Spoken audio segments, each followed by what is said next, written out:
तो प्यारे बच्चों नमस्कार। आपकी दुनिया फिर से आप सबका स्वागत करते हैं आपके अपने इस चैनल लर्न एंड शेयर के यूट्यूब प्लेटफॉर्म पे। तो बच्चों आप लोगों के लिए फिर से लेकर आए हैं आप लोगों की अग्नि बैच की क्लास 12th का चैप्टर नंबर 1 का लेक्चर नंबर 2। तो आज हम पढ़ने वाले हैं विद्युत आवेश एवं क्षेत्र chapter number 1 NCERT class 12th का जो फर्स्ट चैप्टर है उसका सेकेंड लेक्चर। तो इससे पहले वाली क्लास में मतलब परसों की क्लास में हमने इसका फर्स्ट लेक्चर बेसिक इंट्रोडक्शन देख लिया था। हमने ये देख लिया था कि हमारे सिलेबस में क्या क्या है। हमने फर्स्ट यूनिट जो थी वो स्टार्ट कर दी थी स्थिर वैद्युत की वाला जो यूनिट था उसमें जो फर्स्ट चैप्टर था हमने स्टार्ट करा था स्थिर वैद्युत की के बारे में मैंने आपको बताया था। फिर आवेश क्या होता है ये बताया था, इसकी खोज किस तरीके से हुई, ये सारी चीजें अपन ने लास्ट क्लास में डिस्कस की थी। ठीक है, तो आगे की क्लास स्टार्ट करने से पहले आप लोगों की फटाफट से अपन अटेंडेंस ले लेते हैं, फिर आज की क्लास स्टार्ट करेंगे।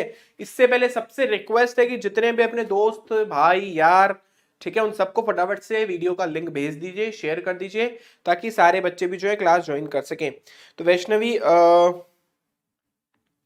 और कौन है, गीतांशी है, प्रियांशी है, अनुपम यादव है, अभिषेक है, सोनम है, शिवम है, लर्न एंड शेयर ये कौन है, सृष्टि शर्मा, डेविल मून, क्या बात है खतरनाक नाम है तुम्हारे। ये YSJ नाम समझ में नहीं आ रहा। अलीगढ़ अनिकेत, शिखा मिश्रा और मोंटी कुमार नमस्ते, शालिनी विश्वकर्मा, शीला राजपूत और कौन है यहाँ पे, आदित्य और कौन है, जयेश है हमारे पास, मीना मौर्य है, विष्णु गेमिंग है, राम कावरिया ऐसा कुछ नाम है इसका, प्रशांत राजपूत है, दीपिका है, सोनम है, तुलसी कुमारी है, अनु कुमारी है, गोयल कॉमेडी बॉय और कौन है, तिलक शर्मा, सोनू, आर्मी लवर, तेज यादव, सौम्य पांडे, सूर्या, नीरज कुमार, दिवाकर सेनी, प्रियांशी, रुचि, रोहित कुमार, आर्यन, सौरभ गुप्ता, राधा रानी, जावर, आशीष कुमार, प्रीति प्रजापति, प्रभु, शिवम कुमार, पंकज कुमार, ईशा त्रिपाठी, सत्य प्रकाश कुमार, गज्जू, अंशु शर्मा, तनुजा, अंजलि, निखिल, यश, अरे बाप रे इतने सारे नाम है, पढ़ते पढ़ते पागल हो जाऊंगा मैं, खुशी शुक्ला। चलो सबको good evening good evening good evening good evening. I hope बहुत सारे बच्चों ने क्लास ज्वाइन कर ली होगी और अगर किसी बच्चे ने नहीं करी तो आप सबकी रिस्पॉन्सिबिलिटी कि अपने फ्रेंड्स को फटाफट से लिंक भेज दें। ठीक है, गुड इवनिंग। चलो क्लास स्टार्ट करते हैं। जिन बच्चों का नाम नहीं आया मेरी तरफ से उन सबको गुड इवनिंग। 500-600 बच्चों के नाम पढ़ने ना संभव तो नहीं हो पाता। ठीक है, तो आज की क्लास स्टार्ट करते हैं। एक बार लास्ट क्लास का रिकैप ले लेते हैं कि लास्ट क्लास में बेसिकली अपन ने क्या क्या पढ़ा था। तो लास्ट क्लास में मैंने आपको बताया था स्थिर वैद्युत की क्या चीज होती है, जब हमारा आवेश जो है वो स्थिर रहेगा, गति नहीं करेगा। ठीक है, इसके बाद मैंने बताया था कि सबसे पहले थेल्स जो था वो जो कि एक्चुअली कोई साइंटिस्ट नहीं था, आप ऐसा नहीं बोल सकते हो, मतलब एक तरीके का आदि मानव टाइप का ही था जिसने पहली बार इलेक्ट्रोस्टैटिक यानी स्थिर वैद्युतिकी की खोज की थी। उसने एम्बर के साथ जब फर को रब किया था, फर मतलब होता था जानवर की एक खाल जो उसने ऊपर से लपेट रखी है, जनरली अपन बिल्ली की खाल लेते हैं, उसके साथ जब उसने उसको रब किया, रगड़ा, तो रगड़ने की वजह से उसने देखा कि दोनों चीजें एक दूसरे को अपनी तरफ आकर्षित कर रही है। ये हमने बचपन में बहुत बार एक्सपेरिमेंट किया, स्केल को लेकर के जब अपन सूखे बालों में रगड़ते हैं और उसके बाद पेपर के पीसेस के पास में लेके जाते हैं तो वो जो स्केल है हमारी वो उन पेपर्स के जो कागज के टुकड़े पेपर के पीसेस है उनको अपनी तरफ आकर्षित करते हैं। ठीक है, तो फिर यहां से एक प्रश्न उठ करके आया कि आवेश क्या चीज होती है। तो लास्ट क्लास में हमने सिर्फ और सिर्फ आवेश के बारे में ही पढ़ा था कि आवेश जो होता है वो किसी भी पदार्थ का वह गुण होता है जिसकी वजह से वो विद्युत क्षेत्र या चुंबकीय क्षेत्र उत्पन्न कर सकता है या उसका अनुभव कर सकता है। ठीक है, इन जनरल हम बोल सकते हैं कि पदार्थ का गुण है एक तरीके का। फिर हम पदार्थ को तोड़ते गए तोड़ते तोड़ते हम परमाणु पे पहुंचे। परमाणु पे अपन ने देखा बीच में तो नाभिक है। ठीक है, और नाभिक के चारों तरफ इलेक्ट्रॉन जो चक्कर लगा रहा, 9th क्लास का बेसिक सा परमाणु का मॉडल। ठीक है, फिर हमने बोला नाभिक के अंदर प्रोटॉन और न्यूट्रॉन होते हैं और जो इलेक्ट्रॉन है वो न्यूक्लियस के चारों तरफ यानी नाभिक के चारों तरफ चक्कर लगा रहे हैं। अब जब एक प्रोटॉन के पास में दूसरा प्रोटॉन लेकर आते तो प्रोटॉन प्रोटॉन एक दूसरे को प्रतिकर्षित करते, बोले दूर भागने से। जब एक प्रोटॉन को एक इलेक्ट्रॉन के पास में लेके जाते हैं तो प्रोटॉन इलेक्ट्रॉन एक दूसरे को आकर्षित करने की कोशिश करते हैं। ऐसे जब दो इलेक्ट्रॉनों को पास में लेकर आते हैं तो वो एक दूसरे को प्रतिकर्षित करते हैं। तो यहां से हमने बोला यार इन ये जो छोटे छोटे कण है ना, इनका एक गुण है कि भाई जैसे एक प्रोटॉन है तो प्रोटॉन का गुण है कि वो किसी दूसरे प्रोटॉन के पास नहीं रह सकता, वो उसको हमेशा प्रतिकर्षित करेगा। लेकिन जैसे इस प्रोटॉन को एक इलेक्ट्रॉन के पास अपन रख देते हैं तो उसको अपनी तरफ आकर्षित करने लग जाता है। तो कहीं ना कहीं ये जो है हमारा, ये जो है कहीं ना कहीं हमारा क्या है, उस पदार्थ का गुण है। प्रोटॉन का एक गुण है, इलेक्ट्रॉन का एक गुण है, ठीक है, जिसकी वजह से वो दूसरे प्रोटॉन या इलेक्ट्रॉन को अपनी तरफ आकर्षित या प्रतिकर्षित करने का काम करते हैं। ठीक है, फिर हमने बोला कि हमारे आवेश जो है वो दो प्रकार के होते हैं। तो यहां पर हम रिकैप लिख करके वापस लिखते हैं कि आवेश के दो प्रकार हमने क्या पढ़े थे। तो हमने आवेश के दो प्रकार पढ़े थे, एक धनावेश पढ़ा था, एक ऋणावेश पढ़ा था। डेफिनेशन में वापस नहीं लिख पा रहा, एक बार शॉर्ट में रिव्यू दे रहा हूं, ओवरव्यू मतलब। एक ऋणावेश पढ़ा था और एक हमारे पास धनावेश था। तो बच्चों ऋणावेश का गुण होता किसके पास है? ऋणावेश का गुण होता है इलेक्ट्रॉन के पास। और धनावेश का गुण किसके पास होता है? धनावेश का गुण होता है प्रोटॉन के पास। अब प्रोटॉन का खुद का द्रव्यमान होता है 1.67 गुणा 10 की घात माइनस का 27 किलो। और हमारे इलेक्ट्रॉन का भी खुद का द्रव्यमान होता है 9.1 गुणा 10 की घात माइनस का 31 किलो। क्योंकि दोनों का द्रव्यमान है, इसका मतलब दोनों के दोनों मैटर है, पदार्थ है। क्योंकि पदार्थ की डेफिनेशन यही होती है जिसका द्रव्यमान और जो स्थान गिरता। ठीक है, तो कहीं ना कहीं दोनों के पास द्रव्यमान है, इसका मतलब दोनों के दोनों तो पदार्थ है। भले बहुत छोटे पदार्थ है, आंखों से नहीं दिख सकते, माइक्रोस्कोप से देखना पड़ेगा, काफी पावरफुल माइक्रोस्कोप से देखना पड़ेगा, तब भी शायद ढंग से ना दिखे, लेकिन ये पदार्थ है क्योंकि इनके पास द्रव्यमान है। अब जब मैं ऋणावेश के बारे में बात करता हूँ, इलेक्ट्रॉन के बारे में बात करता हूँ, तो इसके पास माइनस का 1.6 इंटू 10⁻⁻⁻ माइनस का 19 कूलम आवेश होता है। मतलब अगर एक इलेक्ट्रॉन के ऊपर मैं पूछूं कि कितनी आवेश की क्वांटिटी है, ठीक है ना, कितना आवेश है उसके ऊपर, तो उसके ऊपर आवेश की इतनी क्वांटिटी है, उसके ऊपर इतना आवेश है। ऐसे एक प्रोटॉन के पास भी सेम ही आवेश होता है, लेकिन ये प्लस में होता है। फिर हमने यहाँ पर ये देखा कि अरे सी क्या है, सी क्यों लिखा है? तो हमने बोला ये जो है हमारे आवेश का ऐसा ही मात्रक है। तो आवेश का ऐसा ही मात्रक क्या होता है? इसका ऐसा ही मात्रक होता है हमारे पास कूलम सी। ठीक है ना। इसके अलावा अपन ने इसकी सीजीएस मात्रक भी पढ़े थे, स्टेट कूलम या फिर फ्रैंकलिन, इसका सीजीएस मात्रक होता है। अगर मैं फॉर्मूले से निकालूं तो एम्पियर इंटू सेकेंड भी इसका एक मात्रक होता है। वहां से हमने इसकी विमा में निकाली थी A1T1। ठीक है, इसके बाद हमने बोला था ये एक अदिश राशि, मतलब हम सीधा सीधा आवेशों को जोड़ सकते हैं। ठीक है बच्चों, एक चीज अपन ने और पढ़ी थी कि कोई भी वस्तु विद्युत रूप से उदासीन होती है, मतलब उसमें जितने इलेक्ट्रॉन होते हैं उतने उसमें प्रोटॉन भी होते हैं। फिर अपन एक फॉर्मूला और निकाला था जो अपन वैसे बाद में यूज करेंगे, Q equals two plus minus NE, जहां पर Q आवेश को निरूपित कर रहा है, N इलेक्ट्रॉनों की संख्या को निरूपित कर रहा है और E एक इलेक्ट्रॉन के आवेश को निरूपित कर रहा है। अच्छा, एक चीज यहां पर और है, इलेक्ट्रॉन जो होता है वो गतिशील आवेश, मतलब ये मूव कर सकता है। लेकिन अगर हम बात करें प्रोटॉन की, तो प्रोटॉन अगतिशील आवेश है, मतलब ये अपनी जगह से हिलकर के कहीं दूसरी जगह जा नहीं सकता, क्योंकि बेचारा न्यूक्लियस के अंदर, नाभिक के अंदर फंसा हुआ है, तो ये गति नहीं कर सकता। लेकिन इलेक्ट्रॉन गति कर सकता है। ठीक है ना।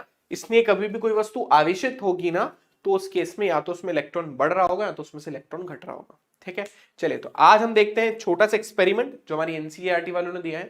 हमारी एनसीईआरटी वालों ने क्या किया, हमारी एनसीईआरटी वालों ने दो तरीके की रॉड ली है। एक रॉड प्लास्टिक की बनी है, जैसे मान लो ये प्लास्टिक है, तो ये प्लास्टिक की रॉड है, प्लास्टिक की छड़ है।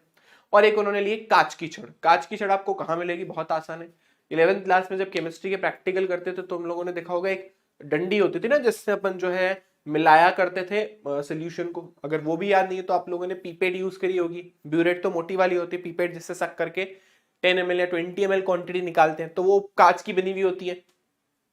ठीक है, या कांच का कोई पतला सा पाइप आप समझ सकते हो, वो जो होती है वो कांच की छड़ हो गई। तो हम क्या करेंगे, हम कांच की छड़ लेंगे और कांच की छड़ को किससे रगड़ेंगे? सूत के कपड़े से। सूत के कपड़े से रगड़ते हैं।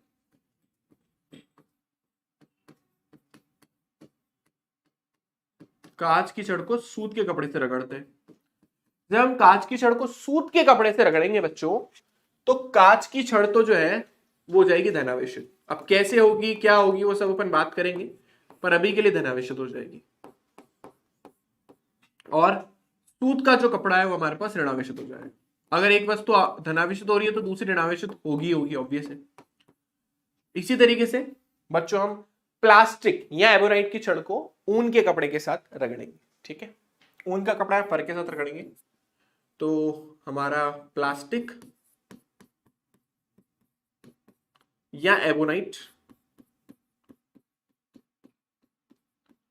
इसको अपन को ऊन या फिर फर के साथ, फर क्या होता है बच्चों? फर होता है बिल्ली की खाल, है ना, बिल्ली की जो स्किन होती है उसको बोलते हैं फर, ठीक है, या किसी भी जानवर की खाल हो सकती है। तो प्लास्टिक या एबोनाइट को ऊन या फर से रगड़ते हैं। अगर ऐसा करेंगे तो उस केस में आपकी प्लास्टिक या एबोनाइट की छड़ तो हो जाएगी ऋणावेशित,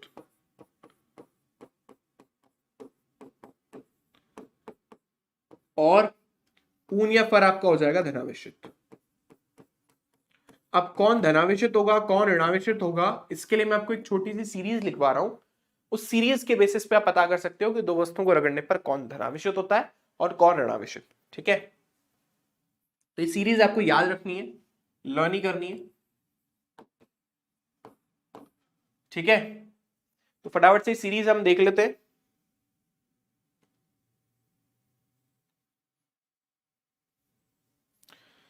इसमें सबसे बच्चों पहली चीज हमारे पास पर, पर के बाद बच्चों नेक्स्ट आएगा हमारे पास फेनल,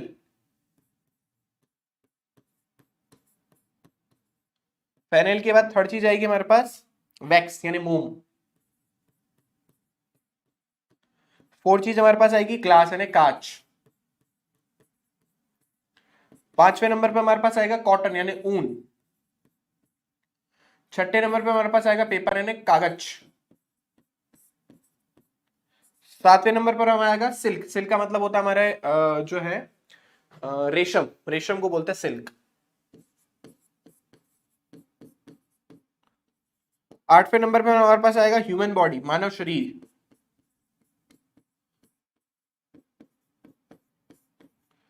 नब्बे नंबर पे हमारे पास आएगा लकड़ी,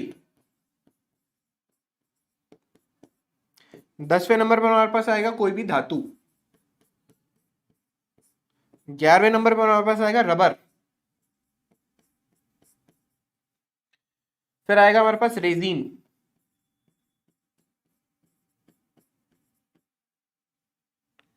इसके बाद हमारे पास 30 नंबर पे आएगा एम्बर, हिंदी में अंबर लिखते हैं,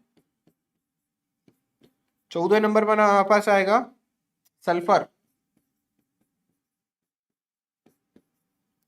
15वें नंबर पे हमारे पास आएगा एबोनाइट,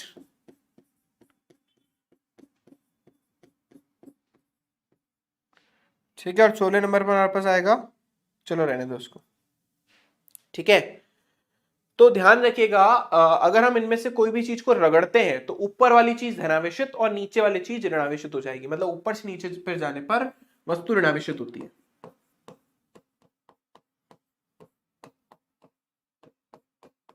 ठीक है। जैसे आप मान लीजिए मैंने ऊन को, और हमने जैसे यहां पे कर लिया ऊन लिया एक, तो जैसे ऊन लिया है मान लो, और एक एबोनाइट की छड़ ली है, तो जब मैं ऊन और एबोनाइट को आपस में रगड़ूंगा तो बच्चों एबोनाइट की छड़ तो हो जाएगी ऋणावेशित और ऊन हो जाएगा आपका धनावेशित, मतलब जो वस्तु ऊपर आ रही है ना उस वस्तु के वो तो धनावेशित हो जाएगी और जो नीचे आ रही है ना वो हो जाएगी ऋणावेशित। तो आप चाहो तो सीरीज को लर्न कर सकते हो, नहीं तो आपकी इच्छा अगर दो चार एलिमेंट अगर आप लर्न करना चाहो तो वो लर्न कर लो, ऐसे एग्जाम में कोई ऐसा बहुत बड़ा क्वेश्चन इसके ऊपर नहीं आएगा, ठीक है। तो अभी के लिए हमारे पास कांच की छड़ है और हमारे पास एक एबोनाइट या फिर प्लास्टिक की छड़ है। अभी एबोनाइट क्या चीज होती है, तो एबोनाइट बहुत ही कॉमन सी चीज है, एक कंडेंस रबर होता है काले कलर का। आप में से जिन बच्चों ने क्लास 11th के अंदर ट्यूनिंग फॉग वाला यानी द्विवृत्त वाला जो एक्सपेरिमेंट होता है ना, एक हमारे पास ट्यूनिंग फॉग होता है यू शेप का, है ना, उसके अंदर एबोनाइट यूज होता था, जिस रबर पैड पे उसको मारते थे उसको अपन बोलते हैं एबोनाइट। तो मैं आपको बता देता हूं एबोनाइट होता क्या है।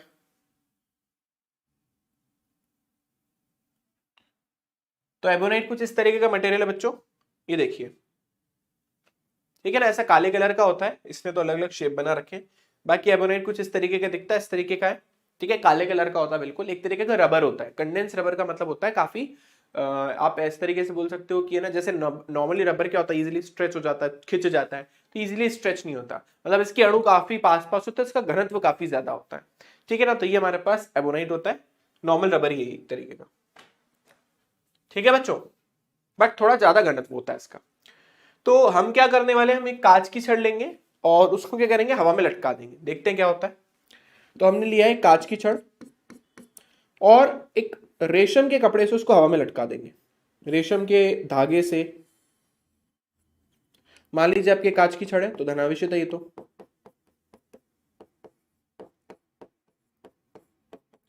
ये हमारे कांच की छड़ है बच्चों, और हमने इसको रेशम के धागे से लटका दिया है ना, हवा में से लटका दिया।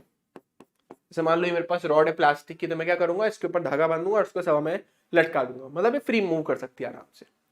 अब मैं क्या करूंगा, मैं इसके पास में एक और कांच की छड़ लेके जाता हूं, देखता हूं क्या होता है। अब ये कांच की छड़ भी आवेशित और ये कांच की छड़ भी आवेशित है, और आप सबने बचपन से पढ़ा है जब भी दो समान आवेश एक दूसरे के पास में आएंगे वो हमेशा एक दूसरे को प्रतिकर्षित करेंगे। तो ये वस्तु इसको और ये वस्तु इसको प्रतिकर्षित करती है, मतलब दोनों एक दूसरे को दूर दूर भगाने की कोशिश करती है। ठीक है, इसी तरीके से मान लीजिए अगर हम प्लास्टिक की छड़ को लटका दें,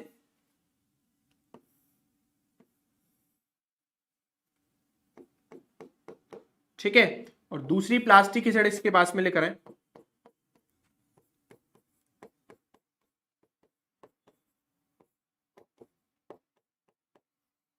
तो क्या होगा, वापस आपको दिखेगा कि एक दूसरे को प्रतिकर्षित कर रही है क्योंकि दोनों पर वापस समान आवेश है। ठीक है, तो जब हम दो कांच की आवेशित छड़ों को या दो आवेशित प्लास्टिक की छड़ों को पास पास लाते हैं तो एक दूसरे को प्रतिकर्षित करती है। लेकिन इसी की जगह मान लीजिए मैंने कांच की छड़ को लटकाया होता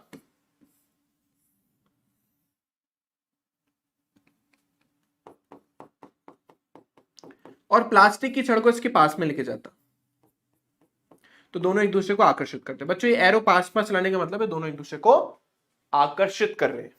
तो यहां पर हो रहा था प्रतिकर्षण,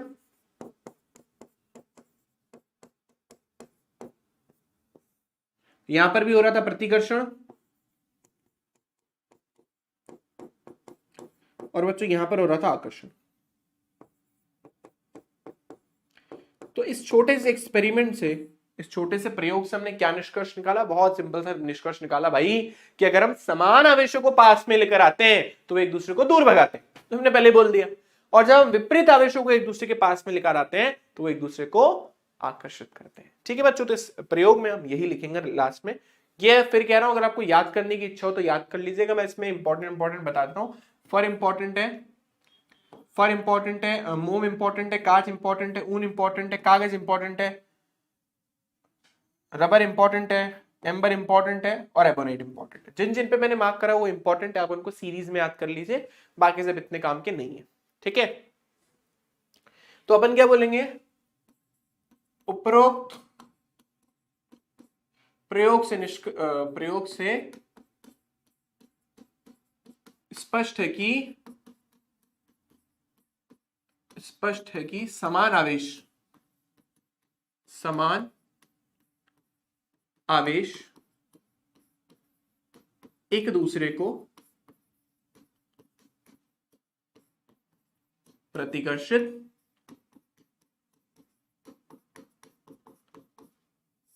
एवं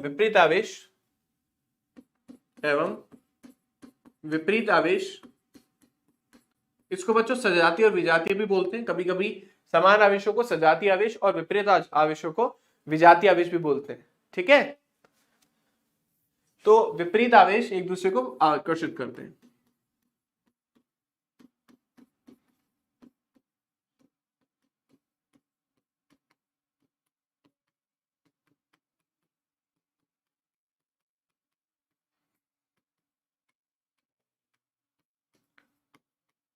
ठीक है बच्चों, डायग्राम में आपको कुछ चीजों का ध्यान रखना है। जैसे मान लीजिए एक धनात्मक आवेश है, ये धनात्मक आवेश, अब क्योंकि एक दूसरे को प्रतिकर्षित कर रहे हैं तो अपन एरो की डायरेक्शन कैसे बनाएंगे, अगर कोई दो चीजें एक दूसरे को प्रतिकर्षित कर रही है, एरो की डायरेक्शन ऐसे बाहर की तरफ होगी, मतलब वो ऐसे दूर भगाने की एक दूसरे को कोशिश करेंगे।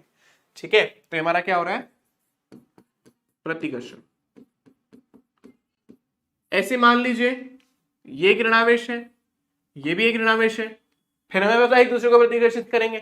लो भाई, इसने इसको दूर फेंका, इसने भी इसको दूर फेंका, तो ये होगा हमारे पास प्रतिकर्षण। तो प्रतिकर्षण के केस में एरो की डायरेक्शन हमेशा बाहर की तरफ रहेगी, याद रखिएगा। और अगर मान लो एक धनावेश है, दूसरा ऋणावेश है, तो दोनों एक दूसरे को आकर्षित करेंगे। एरो की डायरेक्शन होगी बच्चों अंदर की तरफ, मतलब दोनों एक दूसरे को अट्रैक्ट करने की कोशिश कर रहे हैं। तो यहां पे क्या जाएगा हमारे पास, आकर्षण। ठीक है, आई होप सबको क्लियर हो गया होगा। किसी को समस्या, इशू, डाउट हो तो आप मुझे बोल सकते हो। चलिए, तो फटाफट से आप लोग के कमेंट पढ़ लेते हैं एक बार। सर एक video on best book for JEE. Okay sir, जो चुंबक टूट जाते हैं वो एक दूसरे को क्योंकि बेटा अगर आप लाइक पोल पास में लाओगे तो एक दूसरे को प्रतिकर्षित ही करेंगे, अपोजिट तरफ से लेके जाओगे तो आकर्षित भी करेंगे। ऐसा नहीं है सर प्रतिकर्षित करते। यार मुझे आज बच्चों की जनता थोड़ी कम, मतलब बच्चे थोड़े कम दिख रहे हैं। सर हेलो सर, प्लीज मेरी सिस्टर को ब्लॉक कर दिया है, प्लीज उसे अनब्लॉक कीजिए। बेटा ये तो मैं नहीं करता हूँ, ब्लॉक अनब्लॉक सर ही करते हैं। बेटा सैम गौतम, आप मुझे बताओ कौन सा बोर्ड है। वैसे मैंने इससे जो अपनी उस पर क्लास ली थी ऐप पे, उसमें मैंने बताया था। बस तुम फालतू बातें करते रहो, अकाउंट रिकवरी ये वो। बेटा सिंपल सी तो बात है, मैंने बोला समान आवेश प्रतिकर्षित, विपरीत आवेश आकर्षित, समान आवेश प्रतिकर्षित, समान आवेश प्रतिकर्षित, विपरीत आवेश आकर्षित। सिंपल तो है। ये क्या है हमारे पास, यहां पे समान आवेश है, ये भी क्या है, समान आवेश है, और ये क्या है, विपरीत आवेश है।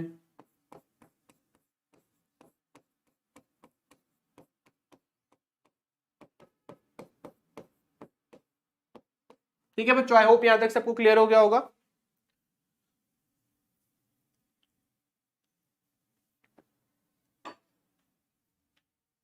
अब बच्चों एक चीज दिमाग में आती है यार, ये दो चीजों को रगड़ने से एक वस्तु आवेश मतलब धनावेश तो दूसरी वस्तु ऋणावेशित कैसे हो जाती है। तो हमारा एक क्वेश्चन है, क्वेश्चन सुनिए, वस्तुओं को रगड़ने पर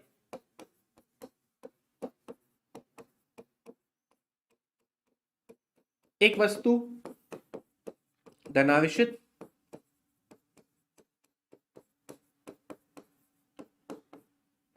एवं अन्य वस्तु ऋणावेशित क्यों हो जाती है।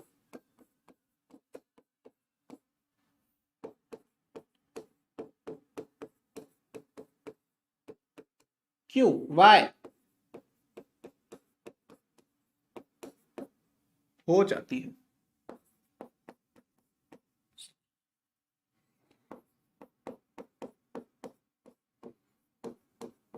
ठीक है बच्चों, दिमाग में क्वेश्चन आया यार, दो चीजों को रगड़ा, एक चीज धनावेशित और दूसरी चीज ऋणावेशित कैसे हो गई। अगर हो गई तो पहले वाली ने क्या गलती की थी कि वो धनावेशित हो गई, और दूसरी वाली ने क्या ऐसा कर दिया था कि उसको ऋणावेशित हो गई। ठीक है, तो दिमाग में ये जो क्वेश्चन है इसका चलो लिखते हैं पर उत्तर। तो बच्चों बहुत सिंपल सी बात है, कोई भी वस्तु धनावेशित या ऋणावेशित तब होगी जब उसमें से या तो इलेक्ट्रॉन निकल जाएंगे या तो उसमें इलेक्ट्रॉन आ जाएंगे। क्योंकि मैं आपको पहले ही बता चुका हूं, प्रोटॉन कभी भी गति नहीं करता है, गति जो करता है वो करता है हमारा इलेक्ट्रॉन। तो मान लीजिए एक एग्जांपल देता हूं, उदाहरण देखिए, मैंने आपको कल भी बताया था, सोडियम के पास 11 इलेक्ट्रॉन है और सोडियम के पास 11 प्रोटॉन भी है। सोडियम को क्या चाहिए, सोडियम को बोल रहा है मेरे को अपने मतलब बाह्यतम कोश में 8 इलेक्ट्रॉन चाहिए, पर मेरे पास तो जबरदस्ती फालतू के 8 और पर 1 हो रखा है। तो ये क्या करेगा, खुद में से 1 इलेक्ट्रॉन दान कर देगा, तो इसके पास 10 इलेक्ट्रॉन रह जाएंगे जब इसने 1 इलेक्ट्रॉन किसी को दान कर दिया। जब इसने 1 इलेक्ट्रॉन किसी को दान किया तो अब इसके पास 10 इलेक्ट्रॉन रहेंगे, लेकिन प्रोटॉन तो इसके पास 11 है। तो 10 इलेक्ट्रॉनों ने 10 प्रोटॉनों के प्रभाव को या आवेशों को निरस्त कर दिया, क्योंकि आवेश जुड़ सकते हैं, इसलिए 10 नेगेटिव आवेशों ने 10 पॉजिटिव आवेशों को नष्ट कर दिया, लेकिन एक धनावेश रह गया, इसलिए हमारा प्रोटॉन धनावेशित हो गया, सॉरी इसलिए हमारा सोडियम धनावेशित हो गया। तो क्या समझ आया इससे, में समझ आया कि जो वस्तु इलेक्ट्रॉन का दान करती है या जिसमें से इलेक्ट्रॉन निकल जाते हैं वो धनावेशित हो जाती है, और जिस वस्तु में इलेक्ट्रॉन चले जाएंगे, जैसे मान लो मेरे पास, जैसे एज अ क्लोरीन में अपने आप को देख लेता हूं, तो क्लोरीन जो है उसके बाह्यतम कोश में 17 इलेक्ट्रॉन है, आप सब जानते हो टोटल ओवरऑल, और 17 इस पे ऑब्वियसली प्रोटॉन होंगे। अब जब ये एक इलेक्ट्रॉन यहाँ पे लेगा तो 17 के बजाय इस पर हो जाएंगे 18 इलेक्ट्रॉन। अब 17 प्रोटॉन ने तो 17 इलेक्ट्रॉन को खा लिया, नष्ट कर लिया बेसिकली, तो आवेश तो न्यूट्रल हो गया उसके ऊपर, लेकिन एक इलेक्ट्रॉन फालतू रह गया, तो इसलिए कैसा हो गया, ऋणावेशित। तो यहां से क्या कहानी समझ आई, यहां से कहानी समझ आई जो वस्तु इलेक्ट्रॉन देती है या जिसमें से इलेक्ट्रॉन निकलते हैं वो तो धनावेशित हो जाती है, और जिसमें इलेक्ट्रॉन चले जाते हैं, जिसके पास ज्यादा इलेक्ट्रॉन आ गए, वो ऋणावेशित हो जाएगी। अब ये कौन डिसाइड करेगा कि किसमें से इलेक्ट्रॉन निकल रहे हैं और किसमें इलेक्ट्रॉन जाएंगे? पहला प्रश्न तो सबको समझ आया होगा, वस्तु धनावेशित ऋणावेशित क्यों हो रही है? क्योंकि अगर वस्तु में से इलेक्ट्रॉन निकलते हैं तो धनावेशित हो जाती है, और अगर वस्तु में इलेक्ट्रॉन आ जाते हैं, एक्स्ट्रा इलेक्ट्रॉन, तो उस केस में वस्तु ऋणावेशित हो जाती है। ठीक है, तो पहला प्रश्न का उत्तर आ गया। दूसरा प्रश्न, कौन डिसाइड करेगा कि किसमें से इलेक्ट्रॉन निकालने और किसको इलेक्ट्रॉन देने, मतलब कौन इलेक्ट्रॉन देगा और कौन इलेक्ट्रॉन लेगा, कौन डिसाइड करेगा? तो ये डिसाइड करेगा बच्चों विद्युत ऋणता। ये कौन डिसाइड करेगा? विद्युत ऋणता। उस पदार्थ की विद्युत ऋणता ही डिसाइड करती है कि वस्तु धनावेशित होगी या ऋणावेशित होगी। ठीक है, कैसे? आप सबने कक्षा 11 में केमिस्ट्री में पढ़ा है विद्युत ऋणता, इलेक्ट्रोनेगेटिविटी जिसको अंग्रेजी में बोलते हैं। जैसे कि क्लोरीन थोड़ा कॉम्पैक्ट वो है, एक तरीके का कॉम्पैक्ट परमाणु है, काफी छोटा है, क्योंकि क्लोरीन का नाभिक काफी पावरफुल है। ठीक है, तो क्योंकि वो काफी पावरफुल हो तो सारे के सारे इलेक्ट्रॉन को अपने साथ चिपका के बैठा, बोले मैं तो नहीं जाने दूंगा किसी को। जबकि सोडियम है खुले दिल वाला है, बड़ा परमाणु, इसका इलेक्ट्रॉन दूर दूर भाग रहे, दूर दूर गति कर रहे हैं, क्योंकि इसका नाभिक ही कमजोर है। ठीक है, क्योंकि इसका नाभिक कमजोर है, वीक है, तो सारे के सारे जो इलेक्ट्रॉन है वो नाभिक की तरफ ज्यादा अट्रैक्ट नहीं हो रहे, हो तो रहे, आकर्षित तो होंगे क्योंकि नाभिक धनावेशित है, लेकिन ज्यादा नहीं हो रहे। लेकिन क्लोरीन जो है इसका नाभिक काफी पावरफुल है, और ये सारे के सारे इलेक्ट्रॉन को अपने पास जबरदस्ती चिपका के बैठा है। तो ऑब्वियस सी बात है, जब हम इनको मान लो इन दोनों को हमने रगड़ा, तो रगड़ने से सोडियम तो इलेक्ट्रॉन दे देगा, क्लोरीन इलेक्ट्रॉन ले लेगा, क्योंकि सोडियम का नाभिक काफी वीक है और हमारा क्लोरीन का नाभिक काफी पावरफुल है, शक्तिशाली है। तो जिसकी भी विद्युत ऋणता ज्यादा होती है वो इलेक्ट्रॉन हमेशा लेता है, और जिसकी विद्युत ऋणता कम होती है वो हमेशा इलेक्ट्रॉन देता है। जैसे आप लोगों ने सहसंयोजक बंध पढ़े होंगे, सहसंयोजक बंध में आप लोगों ने देखा होगा, जैसे मान लो HCl का सहसंयोजक बंध बनाना है हमें, तो HCl के सहसंयोजक बंध में एक इलेक्ट्रॉन हाइड्रोजन का होता है, दूसरा इलेक्ट्रॉन जो क्लोरीन की तरफ से होता है, तब जाकर के एक पेयर बनता है ना, तब जाकर के एक बंध बनता है। लेकिन क्योंकि क्लोरीन की इलेक्ट्रोनेगेटिविटी, क्लोरीन की विद्युत ऋणता ज्यादा होती है, इसलिए ये बंध के इलेक्ट्रॉन कहां की तरफ बढ़ते हैं? क्लोरीन की तरफ, जिससे इसके ऊपर ऋणावेश और उसके ऊपर धनावेश आ जाता है, आप लोगों ने पढ़ा होगा। ठीक है, तो कौन डिसाइड करेगा कि इसके ऊपर इलेक्ट्रॉन जाने हैं और किसमें से इलेक्ट्रॉन निकलने हैं, वो डिसाइड करती है विद्युत ऋणता। तो दो प्रश्नों के उत्तर हमें मिल गए। वस्तु आवेशित क्यों होती है? क्योंकि उसमें से इलेक्ट्रॉन निकलते हैं, आ जाते हैं। सेकंड क्वेश्चन, कौन डिसाइड करेगा कि इलेक्ट्रॉन निकलेंगे आएंगे? विद्युत ऋणता। थर्ड क्वेश्चन, ये इलेक्ट्रॉन निकल ही क्यों रहे हैं, ऐसा क्या हो गया जिसकी वजह से वस्तु में से इलेक्ट्रॉन निकल गए?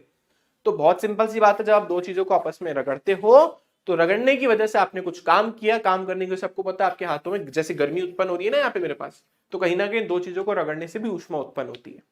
उस ऊष्मा की वजह से, उस गर्मी की वजह से क्या होता है, बस इलेक्ट्रॉन जो है उसको इतनी एनर्जी मिल जाती है, इतनी ऊर्जा मिल जाती है कि वो एक वस्तु से दूसरी वस्तु में जंप मार सके, इसलिए इलेक्ट्रॉन एक वस्तु से दूसरी वस्तु में चले जाते हैं।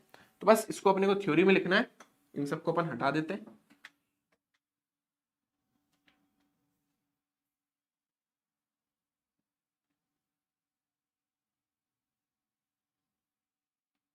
ठीक है, चलिए देखिए, जब दो वस्तुओं को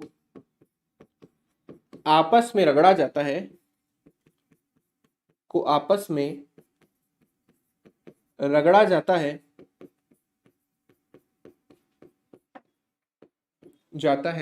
तो उत्पन्न ऊष्मा के कारण एक वस्तु से इलेक्ट्रॉन निकलकर दूसरी में चले जाते हैं, एक वस्तु से इलेक्ट्रॉन निकलकर दूसरी वस्तु में चले जाते हैं। में चले जाते हैं। जिस वस्तु से इलेक्ट्रॉन निकलते हैं, जिस वस्तु से इलेक्ट्रॉन निकलते हैं, तो जिसके पास इलेक्ट्रॉन की कमी हो गई वह धनावेशित, वह धनावेशित।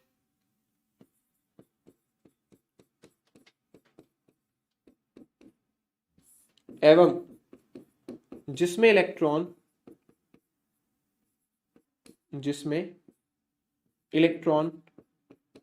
चले जाते हैं, जिनमें इलेक्ट्रॉनों की अधिकता हो जाती है,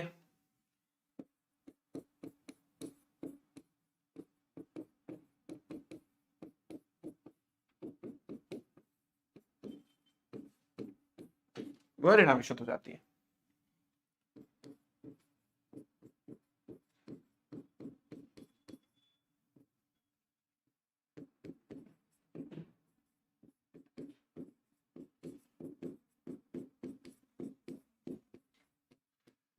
ठीक है बच्चों, विद्युत ऋणता का कॉन्सेप्ट भी मैं लिख देता हूं, चलो नोट नीचे चाहो तो लिख दो। किस वस्तु से इलेक्ट्रॉन निकलेंगे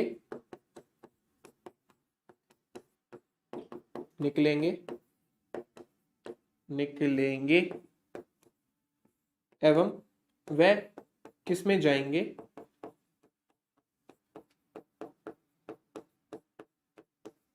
यह विद्युत ऋणता पर निर्भर करता है।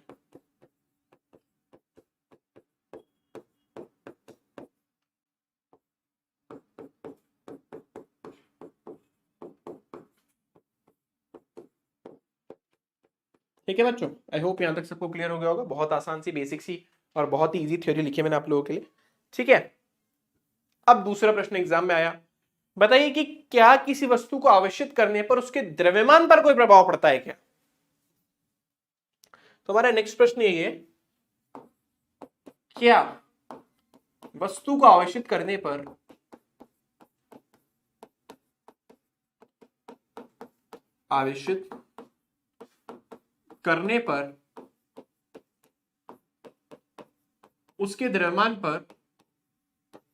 उसके द्रव्यमान पर कोई प्रभाव पड़ता है?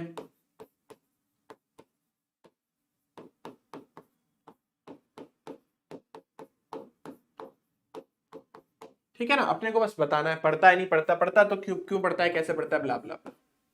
सेल्फ अंडरस्टूड है कि आपको सभी चीजें लिखनी है इसमें।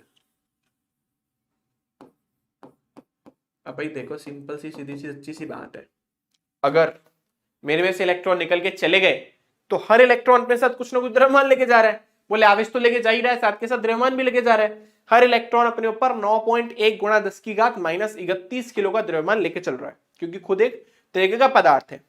तो जब मेरे में से इलेक्ट्रॉन निकल के जाएंगे तो वैसी बारे में मेरा द्रव्यमान कम होगा, क्योंकि हर इलेक्ट्रॉन के पास द्रव्यमान है। भले मेरा द्रव्यमान बहुत कम हो, बहुत ही कम चेंज हो रहा हो, लेकिन होगा। इसी तरीके से अगर वस्तु में इलेक्ट्रॉन आ रहे हैं, मतलब वो ऋणावेशित हो रही है, तो उसके पास ज्यादा इलेक्ट्रॉन आ गए, तो मतलब हर इलेक्ट्रॉन द्रव्यमान भी लेके आ रहा है अपने साथ, तो उसका द्रव्यमान बढ़ जाएगा। तो आप लिखेंगे हाँ, वस्तु को आवेशित करने पर उसका द्रव्यमान परिवर्तित होता है।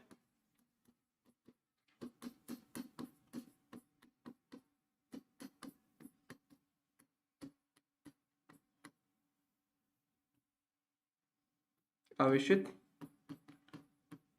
करने पर उसका द्रव्यमान परिवर्तित होता है।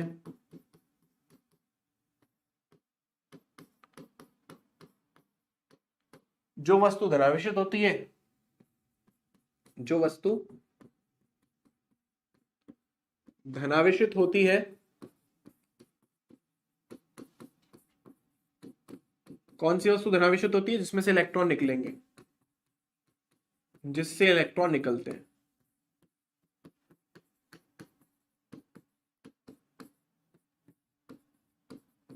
उसका द्रव्यमान घटता है, क्योंकि उसमें से इलेक्ट्रॉन निकल के चले गए, उसका द्रव्यमान घटेगा, उसका द्रव्यमान घटता है। एवं जो वस्तु ऋणावेशित होती है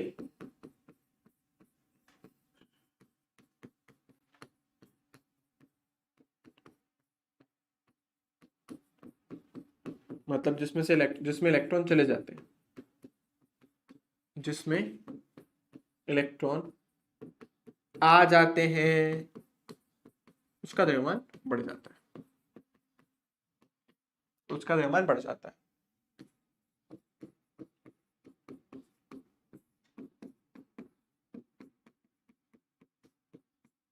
ठीक है बच्चों, अपने वर्ड्स में आपको एग्जाम में लिख कर ना, अगर कभी गलती से आ जाता है तो।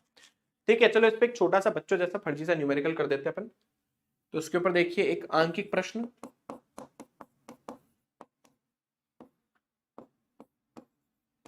एक छोटू सा न्यूमेरिकल। क्या है न्यूमेरिकल? बोले एक वस्तु थी, उसमें से मान लो 10 की घात 15 इलेक्ट्रॉन निकल गए। किसी वस्तु से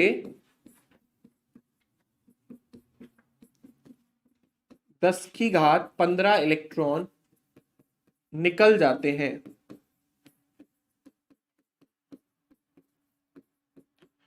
उसकी द्रव्यमान क्षति अथवा अधिकता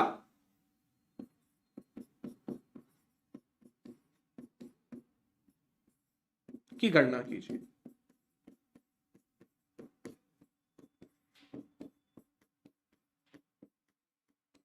चलिए सबसे पहले तो मेरा प्रश्न यही है, उसमें द्रव्यमान क्षति होगी या उसमें द्रव्यमान की अधिकता होगी? सबसे पहले तो ये बताइए हमें बच्चों। प्रश्न आए तो उत्तर लिखना होता है, और जब क्वेश्चन आए न्यूमेरिकल तो हल करना होता है। चलिए बताए जल्दी से बेटा। होगी ऐप पे भी होगी यार, ऐप पे आपको और भी तो बहुत सारे पर्क्स मिल रहे हैं।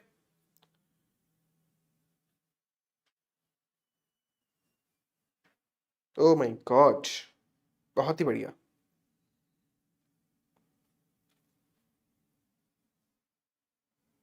अच्छा, हमें स्क्रीनशॉट ले लीजिएगा, ओके। हो जाएगी मैथ्स की क्लास, अभी तो फिजिक्स की क्लास खत्म नहीं हुई। 6 बजे तक फिजिक्स की क्लास, उसके बाद मैथ्स की क्लास करना है। जल्दी से बताइए। 9.1 गुणा 10 की घात -16। वेरी गुड, बहुत बढ़िया। सैम गुप्ता ने बिल्कुल करेक्ट आंसर दिया है। बेटा नोट सेम ही रहेंगे।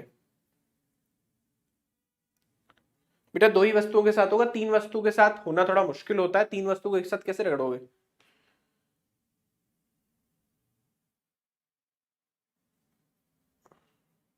बेटा पहले का रिवीजन कराया ना आज?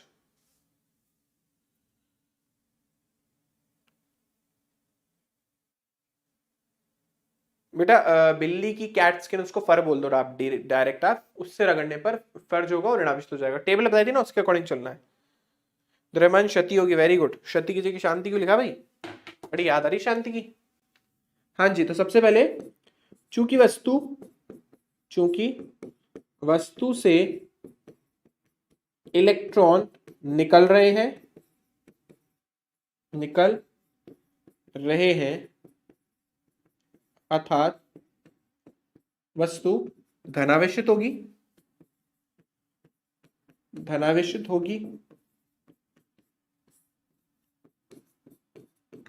अतः वस्तु का द्रव्यमान घटेगा, यानी उसमें द्रव्यमान हासिल होगा। अतः वस्तु में द्रव्यमान हासिल होगा।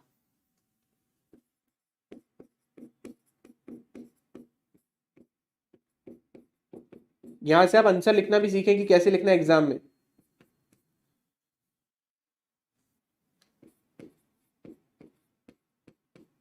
ठीक है बच्चों। अब क्योंकि एक इलेक्ट्रॉन अपने साथ 9.1 गुणा 10 की घात -31 किलो का द्रव्यमान लेके चल रहा है, तो अगर मैं 10 की घात 15 इलेक्ट्रॉन उसमें से निकालू तो 10 की घात 15 को 9.1 गुणा 10 की घात -31 से गुणा कर दो, तो द्रव्यमान आंसर कितना हो जाएगा?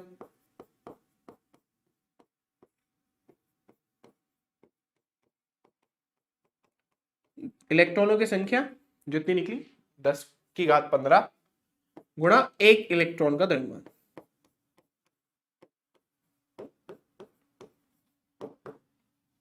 ठीक है, सॉल्व कर लो। 9.1 आधार समान है, घातें जुड़ जाएगी, माइनस का 31 करोगे प्लस का 15 करोगे, दोनों को सॉल्व करने पर हमें मिलेगा 9.1 गुणा 10 की घात माइनस का 16 किलो। ठीक है, तो इस तरीके से आप आराम से, बहुत ही तरीके से आराम से इजीली क्वेश्चन कर सकते हो। मुझे नहीं लगता इसमें किसी को कोई परेशानी, इश्यू, दिक्कत, समस्या होगी। ठीक है, तो आई होप सबको समझ आ गया होगा। हाँ, इसी तरीके से अगर उसने पूछा होगा कि उसमें से कितना आवेश उसका कम हो गया, उस पर आवेश की मात्रा भी ज्ञात कीजिए। मान लो इसने अपन से पूछा होता एवं आवेश की मात्रा भी ज्ञात कीजिए,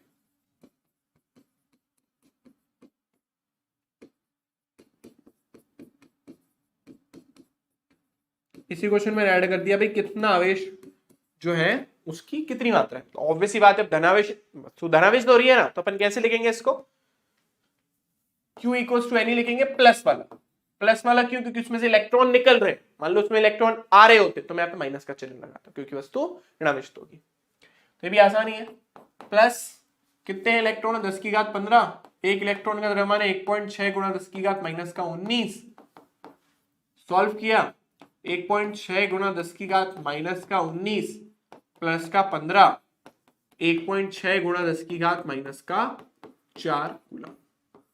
इतना धनावेश उस पर आ जाए, इतना पॉजिटिव चार्ज उस पर आ जाए। ठीक है, तो ऐसे कितना ही कॉम्प्लिकेटेड क्वेश्चन आप लोगों से पूछ लेते आप आराम से बता सकते हो।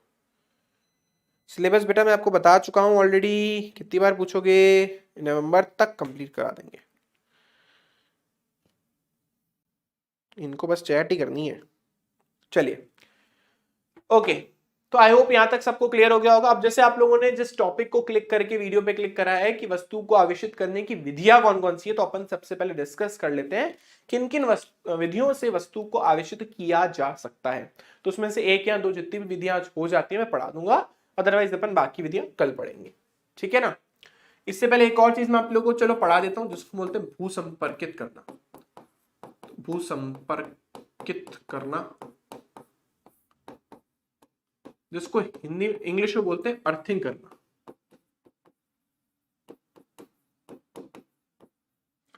अब बच्चों ये आप लोगों ने पहले भी कहीं ना कहीं सुना होगा, जैसे मान लो आप लोगों ने, जैसे अभी सर्दियों में काफी होता था, मेरे साथ तो काफी ज्यादा होता था कि भाई मैं किसी चीज को टच करता था मुझे झटका लगता था। वो ऑब्वियस ही बात है, स्थिर वैद्युत की वजह से ही होता था, वस्तु आवेशित हो जाती थी, जैसे मैं टच करता था मुझे झटका लगता था स्थिर वैद्युत की वजह से।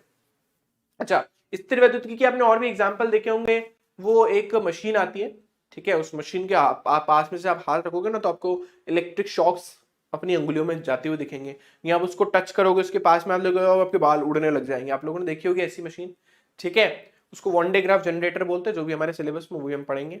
ठीक है ना, उससे बाल खड़े हो जाते हैं। वो मशीन एक्चुअली उस पूरे के पूरे जो बाहर का लोहे का आवरण होता है उसको आवेशित कर देती है, जिसकी वजह से आपके अंदर वो आवेश ट्रांसफर हो जाते हैं। ठीक है ना, वो भी अपन डिस्कस करेंगे बाद में।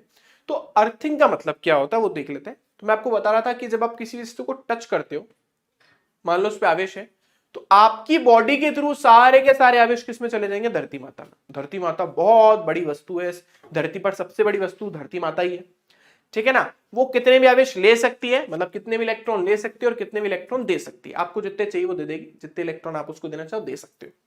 ठीक है, तो अर्थिंग का मतलब होता है जब हम किसी भी वस्तु को, किसी भी धात्विक वस्तु से, हम भी एक तरीके की कंडक्टिंग वस्तु, एक चालक वस्तु है, तो जब हम किसी भी वस्तु को किसी चालक वस्तु से, धरती से, पृथ्वी से सीधे संपर्क में ले आते हैं तो उसको भूसंपर्कित करना कहते हैं। जैसे मैं अगर किसी चीज को टच करके खड़ा हो जाऊं, ठीक है, और मैंने पैर में चप्पल वप्पल कुछ नहीं पहन रखी है, तो मैं क्या कर दिया, उस वस्तु को भूसंपर्कित कर दिया, क्योंकि मैं एक तरीके का चालक हूं।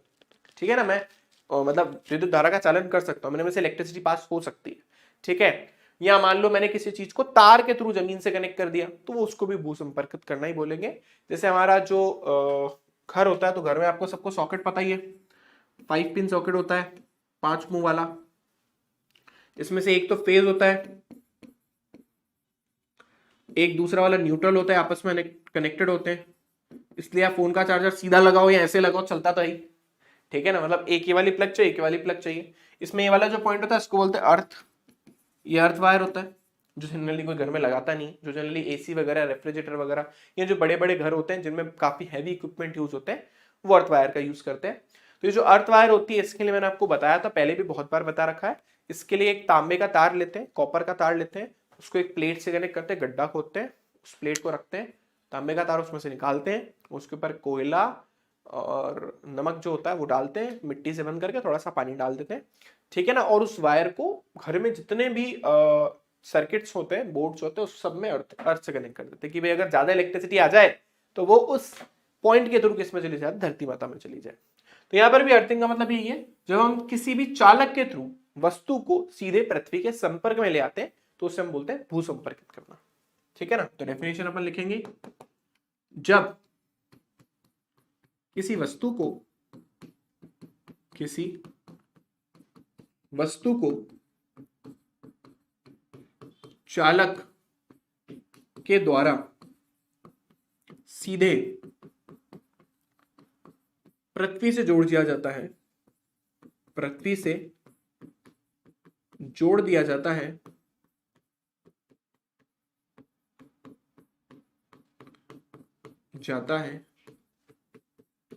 तो इसे भू संपर्कित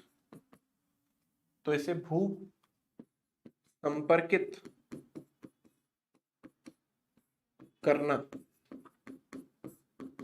कहते हैं। और भू संपर्कित में हम क्या करते हैं, इस तरीके का सिंबल बनाते हैं उस वस्तु से। कोशिश कीजिए 3 ही लाइन ड्रॉ कीजिए और उनकी लाइन की लेंथ थोड़ी थोड़ी कम हो जानी चाहिए, इसको हम बोलते हैं अर्थिंग करना, ठीक है ना। और इस तरीके से अपन रिप्रेजेंट करते हैं बहुत सारे सर्किट में। अगर आपने कहीं सिंबल देखा तो समझ जाइए कि उसको डायरेक्टली किससे कनेक्ट कर रखा है, धरती माता से कनेक्ट कर रखा है, ठीक है। आई होप सबको यहाँ तक क्लियर हो गया होगा। किसी को समस्या, इश्यू, डाउट हो तो बताएं जी। वेरी गुड, बहुत बढ़िया। जयेश कुमार ने बिल्कुल करेक्ट बोला है। सर मैं क्लास 11th में कम पढ़ा हूँ, तो क्या मैं जो इंपॉर्टेंट चैप्टर, बेटा मैंने आपको बताया था, मैं ऑलरेडी पहले रिवीजन करा चुका हूँ। जो बच्चे ऐप पे कनेक्टेड हैं उनके पास बहुत सारी फैसिलिटीज तो हैं, तो मैंने उस टाइम पे 3, 4 या 5 लेक्चर जो भी थे उसमें कवर करवाया था 11 के वो सारे टॉपिक जो क्लास 12th के लिए इंपॉर्टेंट है, सारे के सारे कवर करवाए, कोई भी टॉपिक नहीं छोड़ा है, ठीक है। चले तो हम फटाफट से वस्तु को आविष्कृत करने की जो विधियां हैं उनके नाम आज पढ़ लेते हैं। इसमें से एक मेथड अपन ऑलरेडी पढ़ चुके हैं, वो अपन वापस डिस्कस नहीं करेंगे, बाकी दो मेथड अपन कल डिस्कस करेंगे, ठीक है। तो फटाफट से लिख देते हैं क्योंकि आज का टॉपिक तो था ही वस्तु को आविष्कृत करने की विधियां।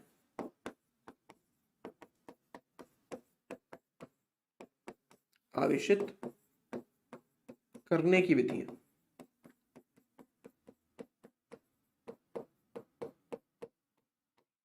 ठीक है। तो वस्तु को बेसिकली 3 तरीके से आविष्कृत किया जा सकता है। पहला होता है, आप सबको पता है, घर्षण के द्वारा, यहाँ वस्तुओं को आपस में रगड़ करके, इसको अंग्रेजी में बोलते हैं बाय रबिंग। सेकंड मेथड बच्चों हमारे पास होता है चालन के द्वारा, कंडक्शन के द्वारा, जिसमें एक वस्तु आवेशित होगी, उसके पास में किसी अनावेशित वस्तु को उसके संपर्क में लाने पर वस्तु भी आवेशित हो जाती है। तीसरे मेथड को अपन बोलते हैं बाय इंडक्शन, प्रेरण के द्वारा, उसके बारे में हम आपको बाद में बताऊंगा, ठीक है। तो दो तो हमारे लिए बहुत सेल्फ अंडरस्टूड है। इससे पहला कौन सा है, घर्षण के द्वारा, जिसको अंग्रेजी में बोलते हैं बाय रबिंग। रब कर रहे हैं अपन, रगड़ रहे हैं आपस में।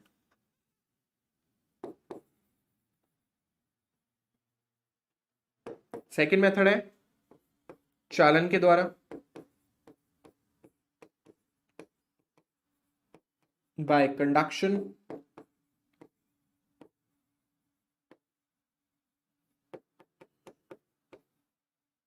ठीक है। और थर्ड है हमारे पास प्रेरण के द्वारा, इसको अंग्रेजी में बोलते हैं बाय इंडक्शन।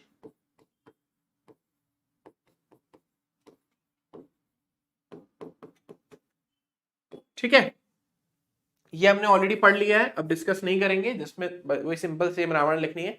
जब दो वस्तुओं को रगड़ा जाता है तो एक वस्तु में से इलेक्ट्रॉन निकल के दूसरी वस्तु में चले जाते हैं। जिस वस्तु में से इलेक्ट्रॉन निकलते हैं वो धनावेशित हो जाती है, जिस वस्तु में इलेक्ट्रॉन चले जाते हैं वो ऋणावेशित हो जाते हैं। खत्म, दैट्स इट। अब चालन के अंदर क्या है, चालन पढ़ने से पहले मैं एक चीज बार बार यूज करूंगा, मैं आपको थोड़ा सा डिस्कस करके बता देता हूं। मैं इस तरीके का एक गोला यूज करूंगा। ये गोला चालक गोला है। आप सबने रेलिंग देखी होगी, है ना, अपने सीढ़ियों के पास में रेलिंग लगी हुई होती है। उस रेलिंग के अंदर आप लोगों ने नीचे से बॉल देखी होगी, स्टील की बनी हुई बॉल होती है। मान लो ऐसे ही हमारे पास गोला है, वो भी एक तरीके का चालक ही है। तो आप एक गोला लो, चाहे वो अंदर से भरा हुआ हो चाहे खाली हो, डजेंट मैटर, बस किसी चालक का होना चाहिए, ठीक है ना। वो स्टील का हो सकता है, कॉपर का हो सकता है, किसी का भी हो सकता है, लोहे का हो सकता है। तो यहां पर हम इस तरीके का एक गोला यूज करेंगे और इसको, क्योंकि सारे के सारे इस धरती माता में ना चले जाएं, इसके लिए अपन इसको इससे कुचालक स्टैंड से कनेक्ट करेंगे। अभी कुचालक स्टैंड क्या है, तो हवा में तो लटकेगा नहीं ना गोला, किसी ना किसी चीज से तो कनेक्ट करना पड़ेगा, ठीक है। तो हमने कोई स्टील, प्लास्टिक की या और किसी चीज की रॉड के ऊपर उसको अटैच कर दिया ताकि वो नीचे ना गिरे, ठीक है। तो ये हमारा क्या है, ये हमारे पास कुचालक स्टैंड है।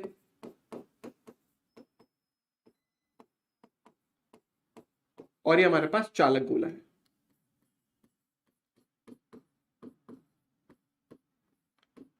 एक चीज हमेशा याद रखेंगे, अगर हम किसी भी चालक को आवेशित करते हैं तो आवेश हमेशा बाउंड्री पर रहेंगे, सरफेस पर बाहर। जैसे मान लो इस स्टील की ग्लास को मैंने आवेशित किया होता, तो आवेश कहां रहते, इसकी सरफेस पर, इसके अंदर नहीं रहते। ऐसा क्यों, क्योंकि चालक की डेफिनेशन ये होती है जिसमें आवेश गति कर सके।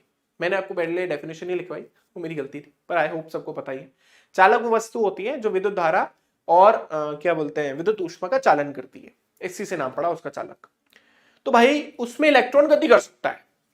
तो मान लीजिए दो पॉजिटिव चार्जों को मैंने यहां पे छोड़ा, अब ये तो एक दूसरे को प्रतिकर्षित करेंगे, करते करते करते करते करते कहां जाएंगे, ज्यादा ज्यादा बाउंड्री पे पहुंच जाएंगे, उससे ज्यादा थोड़ी ना उस बाउंड्री को छोड़ के चले जाएंगे। तो जब हम वस्तु को आवेशित करेंगे तो आवेशित करने पर आवेश हमेशा बाउंड्री पर ही रहेंगे, आप उसको बीच में कभी भी नहीं बनाओगे।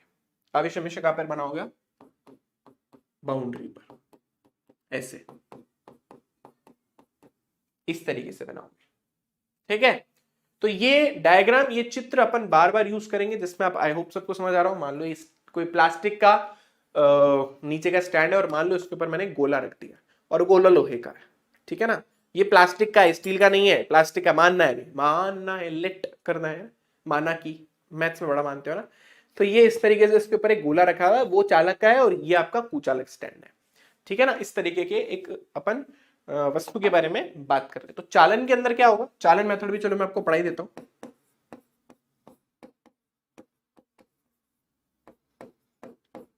तो मान लो मेरे पास दो गोले हैं, ये पहला गोला है जो आवेशित है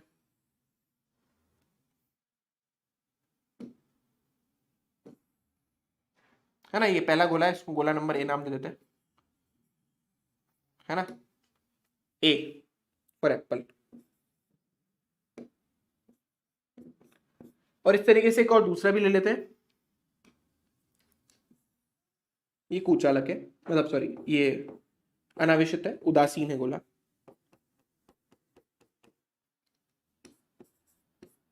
ठीक है ना। ये आवेशित और ये उदासीन है, दोनों आइडेंटिकल, एक जैसे, बिल्कुल बिल्कुल कॉपी कॉपी एक दूसरे की कॉपी कैट दिखते हैं। तो ये आवेशित और ये हमारे पास अनावेशित है। तो किसी आवेशित वस्तु को जब किसी आवेशित वस्तु को अनावेशित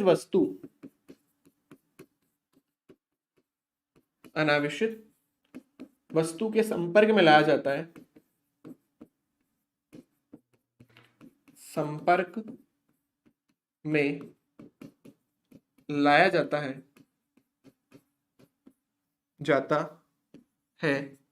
तो आवेशों का आदान प्रदान, आवेशों का आदान प्रदान तब तक होता है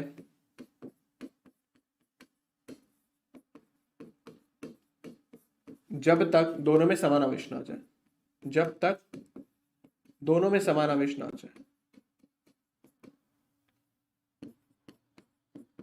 समान आवेश ना आ जाए।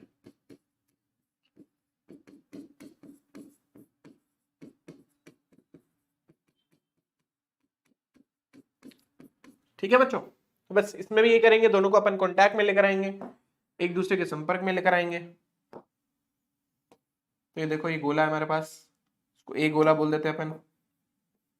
अरे अरे अरे, क्या खुल गया, ओ ओ,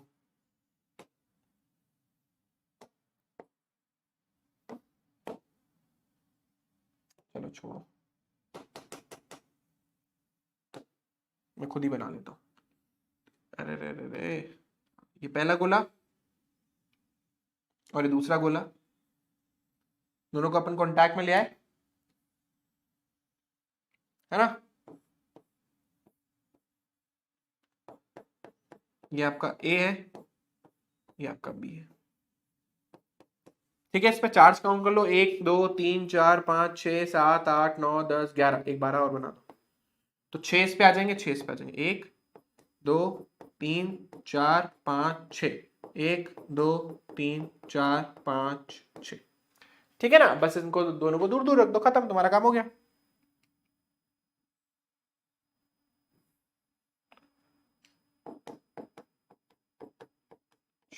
एक दो तीन चार पांच छह, इस तरीके से आप चालन के द्वारा दो वस्तुओं को आवेशित कर सकते हो। ठीक है ना, मतलब आप किसी भी आवेशित वस्तु के संपर्क में एक अनावेशित वस्तु को लेकर आ जाओ दूसरी वस्तु में, और दोनों वस्तुओं में आवेशों का पुनर्वितरण हो जाएगा और दोनों में बराबर आवेश हो जाएंगे। लेकिन कंडीशन सुन लीजिए, कंडीशन ये कि दोनों आइडेंटिकल होने चाहिए, एक जैसे होने चाहिए। अब मान लो सर मैंने एक छोटा गोला ले लिया, एक बड़ा गोला ले लिया, तो जो छोटा गोला है ना उसमें आवेश ज्यादा हो जाएगा और जो बड़ा गोला है उस पर आवेश कम हो जाएगा। ध्यान रखिएगा, वस्तु जितनी छोटी होती है उस पर आवेश घनत्व उतना ही ज्यादा होता है। ये चीज आपको दिमाग में बिल्कुल फिट रखनी, ये चीज अपन वैसे नेक्स्ट चैप्टर में पढ़ेंगे। आवेश घनत्व जो होता है वस्तु की त्रिज्या के व्युत्क्रमानुपाती होता है, जितनी त्रिज्या कम होगी आवेश घनत्व उतना ही ज्यादा होगा। जैसे ये मान लो ये पेंसिल है, तो इसका जो शार्प एज है ना, इस पर आवेश घनत्व ज्यादा होगा, मतलब इस पर आवेश ज्यादा होंगे। ठीक है, तो बच्चों आज की क्लास के लिए इतना ही, नेक्स्ट क्लास आप लोगों की स्टार्ट होने वाली है, तो आज की क्लास यहीं ओवर करते हैं। Thank you for this today.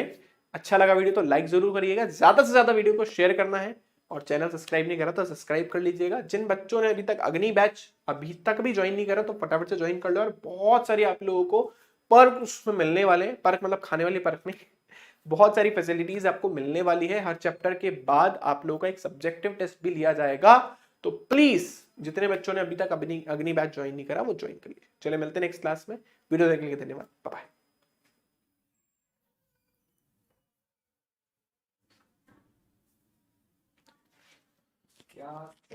क्या हो गया?